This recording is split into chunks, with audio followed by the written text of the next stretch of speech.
And then I'm sure he'll stick around and have questions after he's done talking. As always, if it's your first time here, welcome.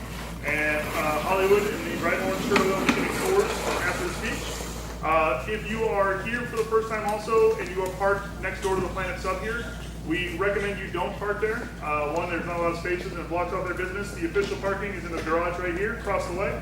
You just gotta go behind the Circle K, the parking's on the backside. And it's free, doesn't cost money, so please move into somewhere near future if you can. And on that, I'll turn it over to Scott. Which place to look at?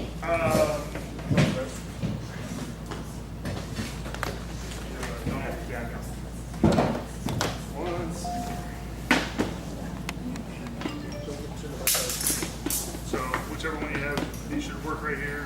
Good to go. Perfect.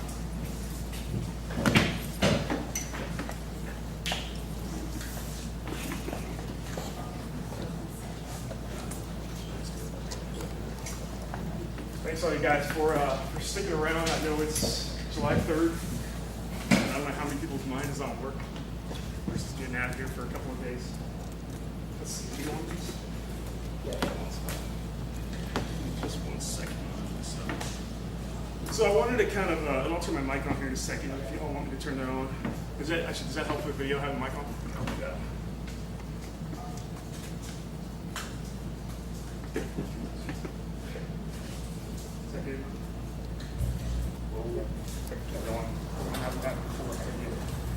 So again, my name is Scott Sulkin. I'm the CEO and founder of a company called IDS Technology Marketing. So we are, here, I'll get out of the way here. We're a B2B firm up in North Scottsdale. I don't want to stand too close to these things. Let's stay over here on this side. That way you can sit on stage next to it. Okay. So, like I was saying, the CEO of a company called IDS Technology Marketing. We're in North Scottsdale. I started the company about 6 years ago, and started on my own. Started as a consultant, having worked in high tech and B2B marketing and sales for about at that time about 7 or 8 years. So, what I want to do is come here today. I've kind of been giving some presentations lately on the myths of B2B sales and marketing, B2B marketing for startups and entrepreneurs, and kind of share a little bit of my own story in terms of growing our company, and talk about some common things and questions that we've gotten from a lot of companies that we work with, and have tried to kind of share some success stories and share some things that we've learned and that our clients have learned over the last couple of years. So a couple other things I do here in the Valley, finding things like this really valuable in terms of getting, and part of this is kind of the tough part of this is kind of my own feedback in terms of getting involved with groups like Gangplank. I'm really involved with the Business Marketing Association, so the VP of membership there. For those of you guys who are involved in marketing, involved in somewhat more on the B2B side, ton of great events, ton of good people, especially on the B2B marketing side. Spoken at some of their events. Actually spoke at one of their events in Chicago here just recently. A lot of really cool stuff, a lot of really good people to meet here in the Valley. Also the Arizona Technology Council, so I'm the co-chair of their Startup and Entrepreneurship Committee. We're starting to try and kick off a lot of really cool stuff here in the Valley in terms of bringing groups together and trying to hold some events. So we're going to be doing a conference here, and we're trying to schedule it for late October, right before Halloween. We're going to be doing something with high-tech, biotech, and education tech companies, trying to do 3 different tracks, have maybe a little pitch event, and also bring in some speakers from around the country to come talk about some certain areas and help startups really kind of build that scene that's out here. There's a lot of, I'm sure you guys have all seen a lot of really cool stuff bubbling up out here right now, but it's kind of a little bit disparate, and we really would like to see some of those things kind of come together.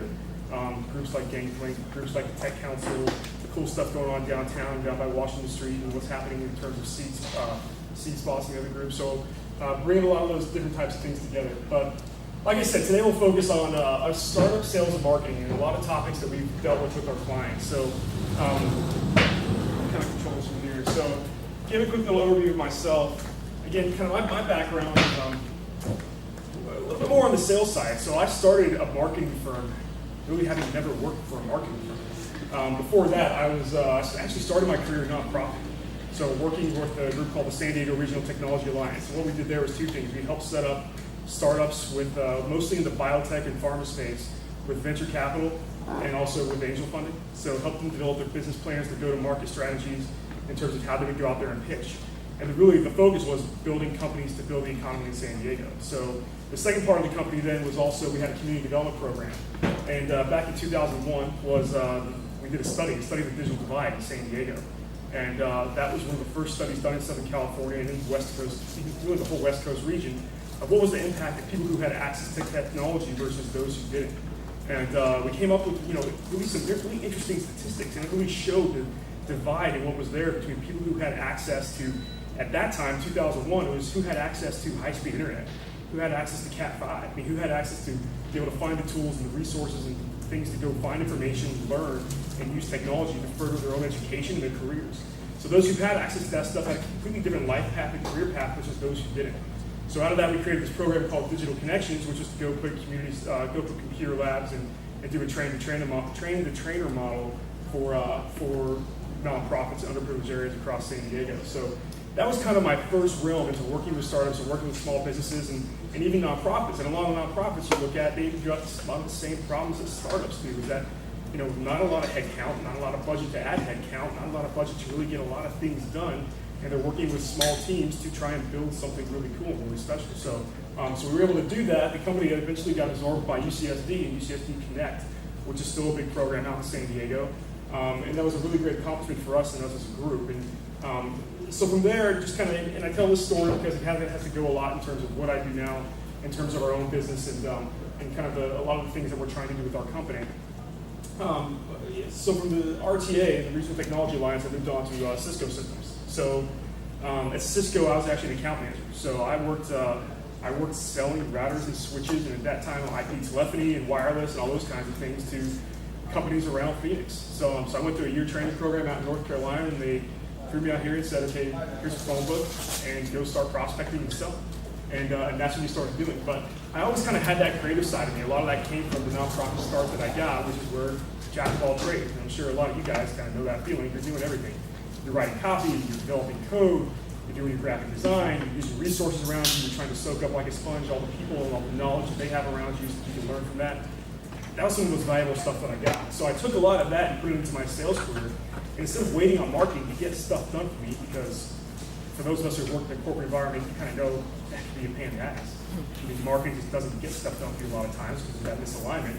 I started doing it myself, and I started having a lot of success. And I grew in that first year into one of the top 10, Cisco, they rank it. So in the top tier, which is the top 10% of sales guys, I was in my second year, having never done it before. And a lot of it was because of the marketing activity and the stuff that I was doing on my own to build myself as a sales guy and a marketer, bringing those two things together. So did that for a few years, went on to a startup out here. It was actually a restart called NetPro Computing.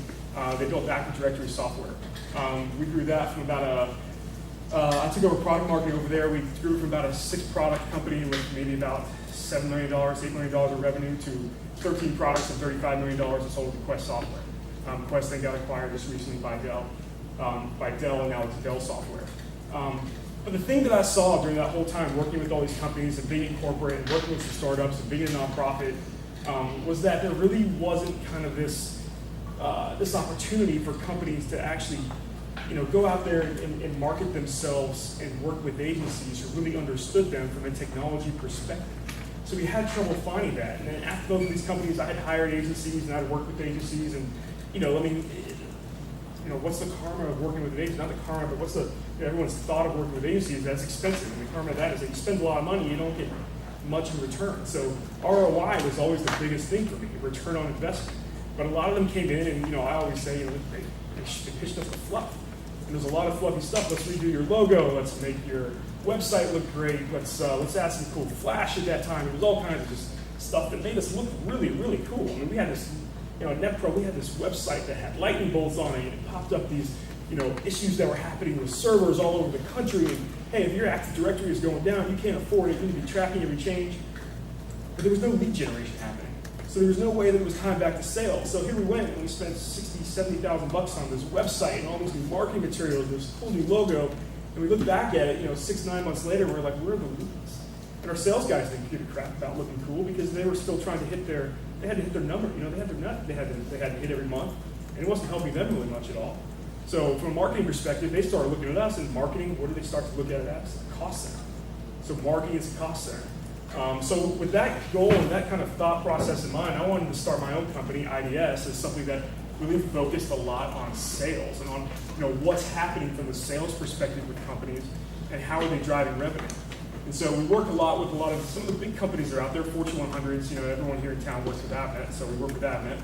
We work a lot with Insight. We work with Cisco and Microsoft and IBM and NetApp and VMware, a lot of those big guys. But one of the big things with me and kind of developing our company and starting it up as I did 5-6 years ago was figuring out what we could do with this in terms of not just having a company that drives revenue, but a company that's also profitable and is making a difference in the community in terms of what we're doing. And I'm sure a lot of you guys as entrepreneurs, you don't just start this, and I'm sure a lot of you at the very beginning maybe you do, but you don't just start this thinking about, okay, revenue. That's not what you get into this for. I'm sure a lot of you guys sitting in this room understand that. You get into this to do something different and to be in control of your own destiny. So what we've done with the company now is we really focus on two things. Number one is really doing impactful sales and marketing to help the people who we work with grow. But it's also working on what we do to help the local economy and to help groups like this grow. So we're really focused on doing both of those things and helping them understand sales and marketing and put those things together so that as a group, hey, we all start growing as companies. Look around the room as we all start building our own startups and our own companies, whether they're one person right now or 10 people. We're building the economy, we're building what's happening here locally and throughout, that starts getting noticed and growing throughout the country and adding jobs and other types of things. So that's kind of, where we're at as a company right now. And I'll be honest, we grew from a one-person startup to I had 30 employees at one time, about a year and a half ago. We grew from a one-person startup to 30 employees. We were doing about $4.5 million of revenue. And my wife, who runs the company with me, we took a look at it and said, this just is not funny. Revenue is cool, revenue is great, but I've got a $500,000 net every month that I've got to cover just to pay our bills and to pay overhead and to pay our employees. And so we looked at that and we kind of thought to ourselves, we're taking on customers now. We're taking on not clients and not partners we want to work with to help the business. We're looking at revenue to help us just cover our monthly expenses. So we kind of needed to go back and kind of take a look at the business and plant our flag in terms of who we were. And I say that a lot. I say planting our flag because at that time we were called Identity Studios. And part of that was because I started the company looking at it in terms of, okay, I just need to, I'm a one-man show. I've got a laptop, I've got a desk, I've got my network that I've built, I've got some skills that I put together, and I'm sure that's how a lot of us start our own companies. We know what we're good at, so let's go out there and build our network and try and go sell to these people and see what kind of services we can provide. But I needed to provide whatever, pretty much bring in whatever I could. I wrote a goal down of $50,000, what I wanted to do my first year. I knew that if I could do that, I could pay my taxes, I could cover my bills, and I could support my wife and I. It was just the two of us, and we were living in a small apartment at the time, and that's what I needed to do to get that first year out of the way and to be able to really, see if entrepreneurship and having a startup was right for me. And we were able to do that and grow. But then you start getting fixated on revenue, and we started doing that. Revenue, like I was saying before. But as we grew, revenue became less profitable. And as you start doing those types of things, profits kind of drips off, and you start taking customers instead of those business partners. We took a look back and reformatted the business as IDS Technology Marketing. So focusing on the niche that we wanted to get involved with and going and doing things like this, which is talking about the area that we're great at, that we're experts at, which is B2B marketing, working with technology companies and trying to help out startups as they really start to really grow. And now, 5 years into this, I couldn't be sharing these types of stories 4 or 5 years ago, but now we can start kind of teaching people about things that we've gone through over the last 5 years and sharing some of the things that we've learned with our clients, which is where this presentation comes from a little bit. So, my slides are on.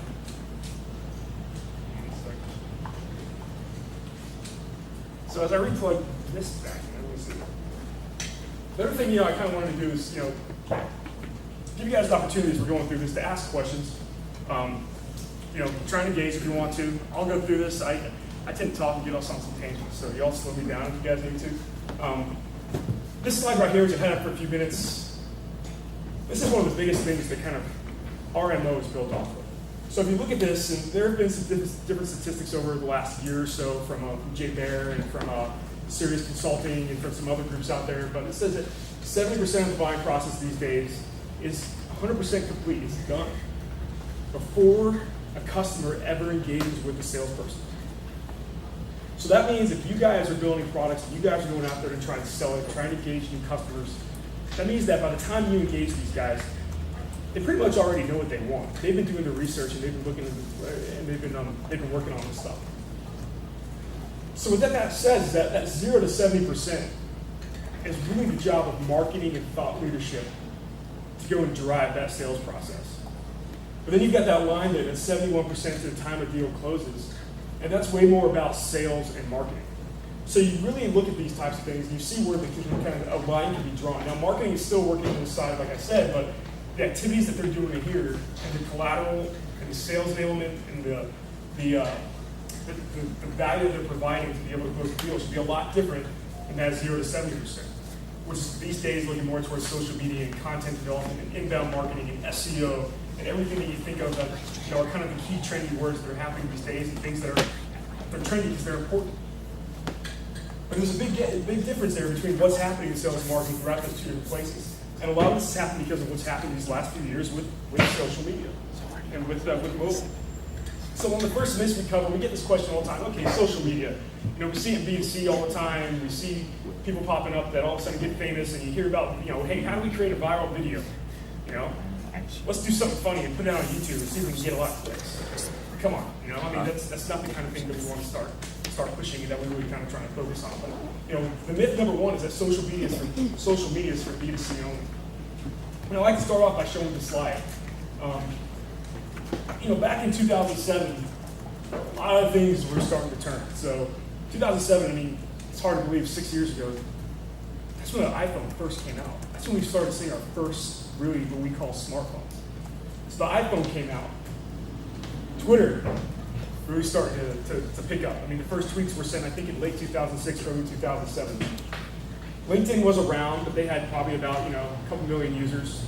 And all of a sudden, they started seeing things pick up in 2007. Same with Facebook. It was late, I think it was early 2007, actually, that Facebook actually, went away from just college-only platform to be a platform that was more for anybody and everybody to start using it. So we started growing as well.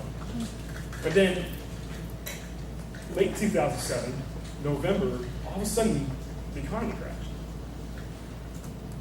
And we lost a ton of jobs. So you see up here, the country loses, and it's a little hard to see. The country lost 10.5 million jobs in 2011, from the end of 2011 to 2013.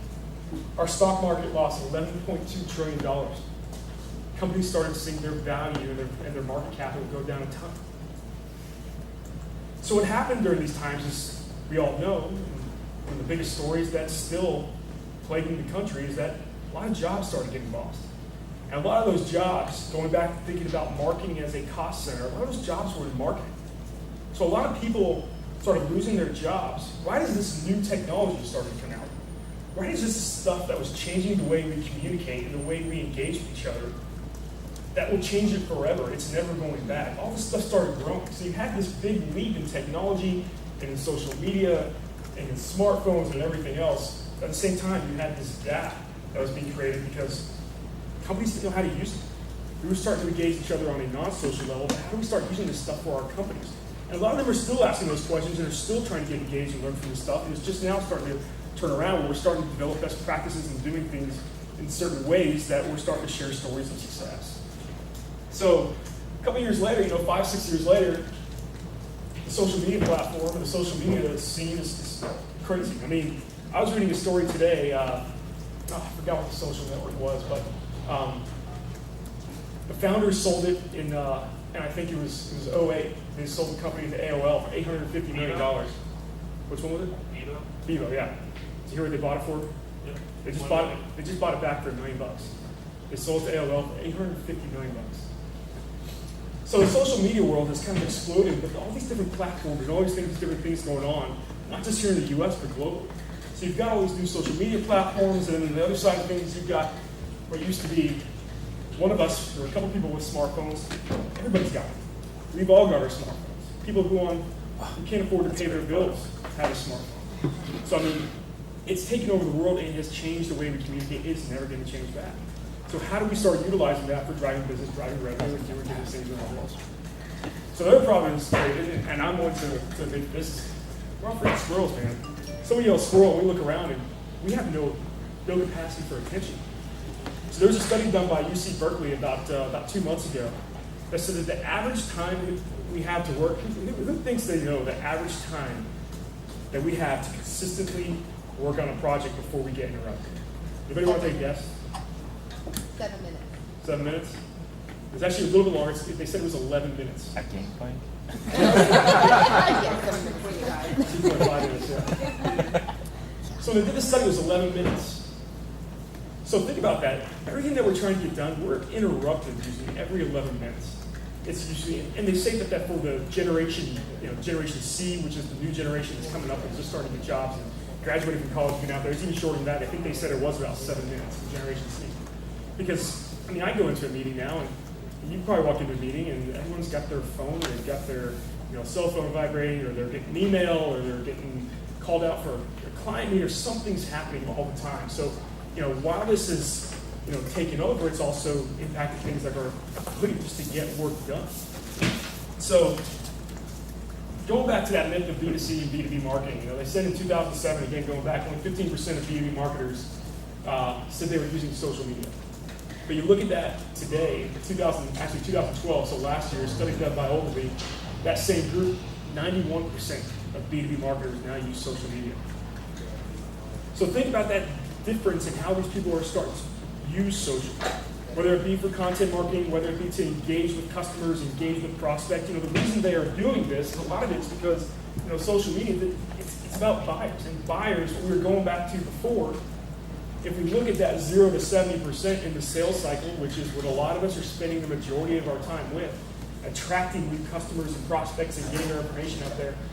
The reason is because today's buyers, they are not buyers, they're researchers. So they're finding information all the time.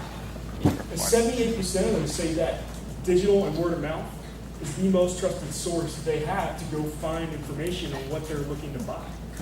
So if they're looking for information to purchase products, especially whether it's a small purchasing decision or if you guys are trying to sell, you're developing or you're selling any kind of enterprise software to go out there to sell to big companies, those guys, they're looking for information out there from their friends, from their colleagues, people they probably never even met, who could be anywhere in the world and seeing what they're saying about your product.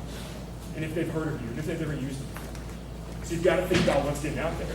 And while a lot of times, this used to be the face back in 2006, 2007, 2008, it's like, holy crap, you guys are talking to technical guys on Facebook, and you're using social media to engage with, IT directors and CIOs and IT engineers or procurement or whoever it is you're trying to engage with. Well, that used to be the face, but nowadays that's changed because that's where they know they need to go to get that information out there. It's commonplace now. So, you look at some of these other statistics, and I love these kinds of things. So I put a lot of these in the slide decks that I do. 81% of business buyers say they participate in online or social communities to help their peers. So you think about, just think about sites like Yelp or TripAdvisor, some of the other ones that are more B2C focused. It's all about trying to do things to help their peers. A lot of times you see on there is, people that are just, trying to be rats to, they go to a restaurant and don't like their experience. They want people to know about it too.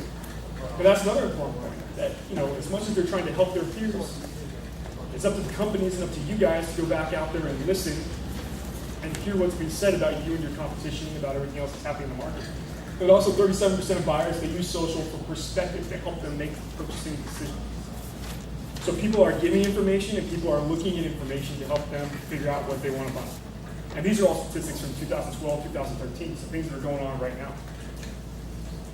So there's another great statistic, and I don't have this one here, but before I move on to the next myth, big technology company, they say that a 1% increase in negative word of mouth, so people saying bad stuff about them. So 1% increase negative word of mouth can impact their sales over $46 million. But a 1% increase in positive word of mouth only impacts it maybe about $2 to $3 million.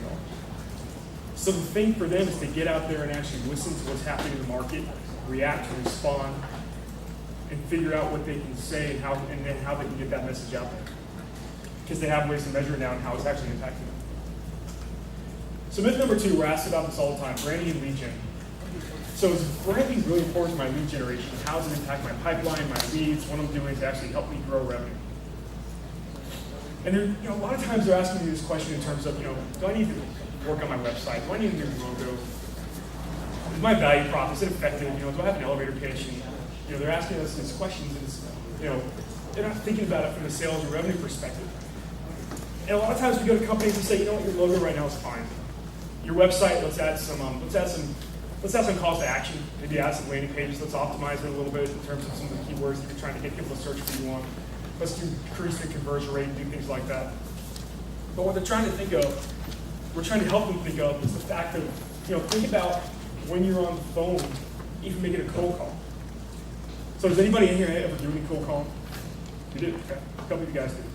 Cold calling is really a pretty effective way to go out there and sell still these days. And I'll talk about that in a minute here. That first 10 seconds of a call. So now as a Cisco, I can tell you guys that if I called up a customer and said, hey, my name's Scott, your Cisco sales rep, wanted to introduce myself quickly, come out there for a quick meeting, just talk about your network for a few minutes. 9 times out of 10, I'd say, yeah, come on by. I'd love to meet you. A few years later, when I was at NetPro, small company here in Phoenix that had, you know, maybe we had 20, 30 employees when I first got there. One of my first things was to do some cold calling. As a marketing guy, I wanted to go out there and do some cold calling to see if I dial into these guys, what are my sales reps, my inside sales reps experiencing? Well, 9 times out of 10, I would get hung up on it. They didn't want to meet me. They didn't know who I was. They never heard of us. So think about how your brand impacts your ability just to go out there and get through that first 10 seconds of a call. And then once you get into that 10 seconds of a call, if you can get to the next 2 minutes, think about how it impacts the next part of that sales call. So I guarantee you, what are one of the first things that you're doing when someone cold calls you, or if someone calls you that you don't know? I know that within the first minute, I'm on LinkedIn looking about who that guy is. I'm on their website trying to find out about what they do. I'm trying to learn about who these guys are. And that is all a huge piece these days of what our brand is. So that's an important piece of our brand. We're not talking about logo and value prop and those things right away, but you know, your value prop on your website, who you're saying that you are and what you're an expert at on LinkedIn, better damn well match up with what you're talking to me about on this call. Because if you're not, your credibility is shot. You have that one chance to get through to me or to get through to the gatekeeper and actually find out what we're trying to, you know, get your message across in terms of what you're trying to sell or information that you're trying to get out of me. And then also, you know, the cover page of your response to an RFP. You know, this happens all the time. Customers will send out requests for proposals, or prospects will send out requests for proposals, and you know, one of the reasons that they just want to get a lot back so that they can have something to show that they're actually doing some shopping, go to procurement or go to purchasing or a CFO and say, yeah, we got 5 bids. Here are the 2 that the companies that we know of. Let's look at these 2. We haven't heard of these guys, or shut them off to the side, but we got 5. So your brand is pretty impactful in terms of even looking at RFPs. And I love this saying, so I didn't make this up, and I wish I had written this, but it's kind of hanging off the side there. I put this on here.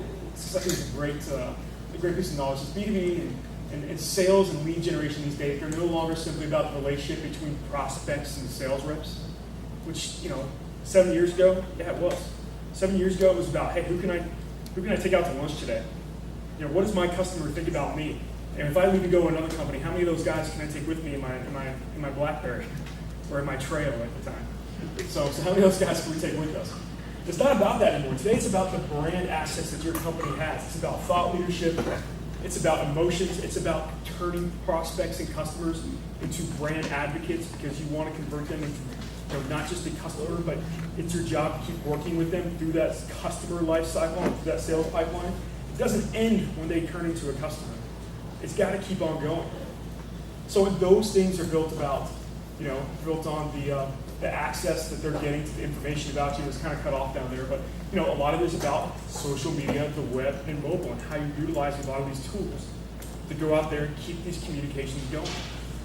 Because while they may make a purchasing decision right away, you know, they're still going to be following you on Twitter. They're still going to be connecting with you on LinkedIn. They're still going to be, you know, searching for information on the web. Or they're still going to be checking their email more oftentimes than not on their mobile device than on their computer these days. I think just there was a report that came out just this year that email opens on mobile devices surpass email opens on your computers these days. So how are you utilizing these tools to get out there? Another question we get a lot, sales enablement. You know, what is important for sales enablement? I'm a small company, you know, we're just getting started up, and you know, I maybe want to get a sales guy out there and figure out, how can we have him go out there and sell. So I'm just going to hire a guy and have him go out there and start doing some cold calling and figure out what we can do. Maybe do a little bit of training. We have a client right now that's they're locally here, and they've been around for probably about 10 years, and I wouldn't call them a startup, but I would definitely call them like a restart. And right now, their big thing is building a channel, building distribution, because their sales force, in order for them to grow, now that they've got a board of directors and investors to go answer to, their most effective way to grow isn't just having their direct sales force, which they can only hire so many guys. It's having a distributed channel throughout the country and even some out in Europe, where they can go out and train to sell and sell out there in the field. And what they've done is turn their team of about 7 or 8 sales guys. They've converted them into channel managers. So instead of having a direct quota to go out there and sell, they've said, hey guys, now each of you are in charge of 10 to 15 partners of ours who are going to train on our product, who we're going to teach to go sell themselves. And each of these partners has 5 to 10 sales reps themselves. But how do we go out there and train these guys and enable them to go out there and sell? Because like we were talking about before, and this kind of goes into the next slide, we're talking about before is, that's 71% to close. Because that 0 to 70%, that's kind of been taken care of by a lot of marketing activities, but our customers now are smart when they get to us. They know what they want, like we were talking about before. So, how have things changed the rest of the way through the pipeline? Yeah, from a perspective of a marketing engine, we can do a lot of the, pre-activity ourselves in terms of getting out there on social media, doing marketing, doing lead gen campaigns. But once those leads and those prospects come in and we hand them off to our sales guys, which are our channel partners, if you go out there and have a sales guy working on it and you're the closer, what do you need to be enabled on yourself in terms of selling that product? And then what do your sales guys need to be enabled on in terms of going out there and getting those leads? So, as I was saying before, customers are smart, man. Buyers are smart.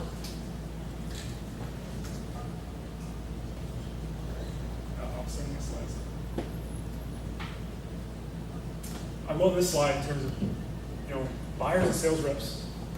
So if I'm a company and I'm starting a company and I'm starting to grow and hire sales guys, and I'm looking into getting out there and having guys that I trust go out there and face my customers for me, which I'm telling you as a business owner was one of the most difficult things I have ever had to do. To stop going out there and selling myself and trust a team of guys that I've hired to go out there and represent the company for me. Because a lot of y'all who are still working at small companies, you know that is not just your company. This is your baby. This is your lifestyle. This is who you become if you're going to go out there and be a successful entrepreneur. A lot of times I tell people, B2B, I didn't choose to go into B2B marketing. I just kind of ended up there. But then when I ended up there, I ended up with a passion for it. And again, B2B, it's not my job. It's not even my profession. I'm not a doctor or a lawyer. I look at it as a professional thing. It's my life now. It's my lifestyle. I've adopted this into everything that we do. My wife is part of the business. And then we had to go out there, and now we have sales reps and people going out there and account executives and account managers running our company. So getting back to this, look at this statistic. 57% of buyers, business buyers out there these days, they feel that sales reps are typically not prepared enough for an initial meeting. So that means that when your sales rep, your account executive, your account manager, whoever it is out there meeting with the customer for the first time, the customer typically feels like they don't know what they're talking about. But they're not prepared, they haven't researched their website, they haven't gone out and found the right information, they're not out there tackling the right stuff, they don't know what the industry problems are, they don't know what the right things are for them to go out there and talk about in that meeting or ask the right questions. So if they go out there and meet with the CFO, maybe they're asking the wrong questions, They're asking about what's your IT environment like and, what are some of the things that are important to you. They may be asking questions for a CIO versus a CFO or a CEO versus a CIO. A lot of times I tell a lot of people, I'm as interested in talking these days to a VP of sales as I am to a VP of marketing. Those conversations are going to be a lot different. So I've got to be prepared for that kind of stuff. Because look at the bottom line there. It says 33% of lost deals. So if lost sales are the result of things that are within your sales rep's control. So things that are within your sales rep's control. So that means that you could be winning 33% more deals if you guys just were prepared to go in there and have the right collateral and sales materials and things to take you through that sales cycle and through that sales pipeline to be able to close the deal. imagine, of course, there's going to be deals that are lost because the other sales rep is sometimes just better. You're going up against a better product. There's going to be other reasons that you lose deals. But if there are things that are within your control, you got to work on fixing those, preparing yourself for those things right off the bat. And that's got to be one of the most important things you start doing is you start building your own company, because as great as your product may be, if you don't know how to go out there and sell it, or hire the right guys to go sell it, or have the tools and collateral to go out there and sell it, you can have the best product in the world. It's not just going to put itself on people's shelves. So think about those things that you can do to improve that. And if you can even take that number from 33% to 22%, or 11%, or even 25%, think about the impact that'll have based on your price point and what you're selling your product for. Because that little bit of extra income, if you guys are setting goals for yourself, or setting stretch goals and saying, hey, I want to sell, $70,000, $100,000, $1 million worth of revenue this year, at least 33% of that, holy cow, man. It's going to have a huge impact on your company. If you're looking out to get VC or help, trying to get the angels and start putting together pitch decks, that's important stuff that they're going to start asking questions about. How are you guys getting out there and selling? What are you doing to go out there and prepare yourself to do that? So this next slide I won't go too much into. I mean, it's a little bit about thinking differently, thinking outside the box, putting together tools. This is for some of the, some of the more developed and bigger companies we're working with. This is something we're doing for Oracle right now. We're putting together this whole, I guess it kind of relates in terms of, it's not just for small companies, it's not just for mid-sized companies. These are global enterprise-sized companies that are selling 7-figure deals on a regular basis, and they feel like they're not prepared for this stuff. So, I mean, listen, small company problems, mid-sized company problems, big company problems, a lot of times the difference is in zeros. How many zeros are behind it? I mean, a $1,000 problem, whether it could be a $1 million problem for the next company. But it's all a lot of the same stuff. And as you're growing, you've got to kind of figure these processes and these different things out to help you get and solve these problems. And something that we did for Oracle is put together this mobile sales toolkit for these guys, and they're starting to roll out on a global basis. So that helped them think a little bit differently, think outside the box in terms of, I want a cheat sheet or a data sheet or a piece of collateral or a brochure to go hand out. What are some other different things we can start doing to enable our sales teams, to enable our customers or our companies or our own team as we start to grow that's a little bit different. So that's something that we help Oracle with. So another myth number 4, digital and social and all these other things. Oh my gosh. Sorry, just told me that. Sir.